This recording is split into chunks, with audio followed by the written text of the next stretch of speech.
Pirmas mano ginkluotas plėšimas. Istorija vyko Klaipėdoje, man buvo gal 17,5 metų, gal 18, aš jau buvau Šiauliuose paieškamas ir slapčiausi Klaipėdoje. Įsidarbinau tokioje mašinų aikštelėje, ten didelė aikštelė buvo, ten remontuodavo, tvarkydavo daug garažų ir pardavimo aikštelė, užsienietiškas mašinas, kieta labai aikštelė buvo. Ir jie, reiškia, kažkaip, tuo metu kažkaip varydavo iš Anglijos žigulius, ladas visokias ir keisdavo, aš bijau pameluoti dabar, kiek atmintis atsuka, ir keisdavo vairus iš dešinės pusės į kairę pusę, vėl atgal.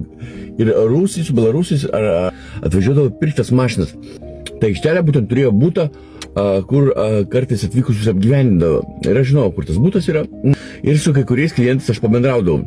Ten susipažinęs lengvai, taip lengvai kaip vaikas, žinot, aš absoliutus kvailas vaikas buvau tais metais, visiškai nemąstantis, absoliučiai jokios logikos, jokio, tik širdis liūto ir jūs nepatikėsit, kad čia aš teisybę jums pasakoju, čia, aš pats negaliu patikėti, kad aš sugebėjau taip.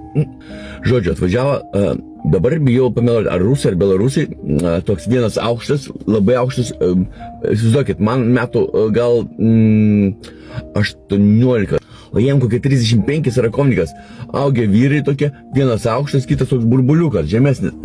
Jie laukia, kol jiems sutvarkys mašinas ir jos pasiuntė į tą butą pernakvot, žodžiu. O darbe buvo, kadangi aš naktim sargu dirbau, saugojau, darbe buvo dujinis pistoletas. Ir aš ten jau su visokiais huliganais bendrau Klaipėdoje, tai aš gavau klafeliną. Kas nežino, klafelinas tokia medžiaga, prostitutės naudoja klientam užmigdyti, įpila į gėrimus ir jau užmiega ir jos apiplėšia fogė tiesiog. Ten biškį porą lašiukų įvarvinį ir viskas, žmogus lūžta. Tai aš užtaisiau 2 alaus bonkės klafelino labai atsargiai atidaręs, o 3 savo turėjau. Ir ten nešiau, taip žinodamas, kuri mano, kurio su klafelino. Pasiėmiau tą pistoletą, užsikišau už nugaras. Ką aš galvojau, aš neįsivaizduoju. Kaip aš galvojau susitvarkyti su tais dėdais, aš neįsivaizduoju. Bet aš įsivaizdavau, kad jie turi daug pinigų, kad jie atvažiavo pirkti mašiną. Ir viskas, man tai pinigai. Aš daugiau nieko negalvojau. Atvažiuoju iki jų, pasibeldžiu tą butą, jie atidaro, nustebę man duris. Tipo, žiūri mane, bet iš mandagumo, žinai, jie minties neturėjo, ko aš atėjau, ką aš atėjau, hebra, davai, užeisiu, pastačiau tas alaus bonkės 3, vieną prie save, žinai, o 2 jiem, sakau, davai, hebra, išgerk ir, žinai, dabar tai juokinga iš tikrųjų. Ir žodžiu, jie sako, ne, mes negersim, o blemba, o plano B tai nėra pas mane, sėdžiu ir galvoju ir tyliu, ir jie nesuprant, kas čia daras. Įsivaizduoju, kažkoks sargas atėjo čia pas savęs su solum tipo malavietka. Ir storuliukas pakilo ir eina į virtuvę. Kodėl aš taip sureagau? Kaip aš sureagau? Kas čia, ar čia adrenalinas, ar čia tas noras tų pinigų? Kaip man tai suveikia? Aš paėmiau vieną alaus bonkę ir įsivaizduoju, ten yra, kaip dabar pažiūrėjau, aukštas svetainį sėdė, o storuliukas atsikėlė ir eina į virtuvę, ten pro tokį koridorių, į virtuvę. Aš paėmiau alaus bonkę ir paskui jį. Ir jam iš nugaros su tą alaus bonkę, huja, per galvą. Bonkė dužasi, sušuka pasilenkia. Aš trauksiu pistoletą, tik jaučiu man smūgį pareina į nugarą, tas aukštas atbėga. Karočią, pasibaigė taip, kad jie į mano galvą, pas mane čia susiūta buvo, į mano galvą porą taburečių sudaužė.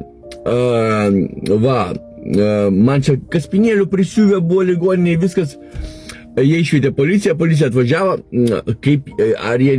kodėl jie nepamatė, kad aš paieškamas ar ką, šitie manęs pareiškimo nerašė. Policija, aš atsimenu, kad juokas dar, kuris čia nukentėjęs iš jūsų, kuris žinai čia auka, karočią, tai iš manęs juokas, kad aš toks sudaužytis esu.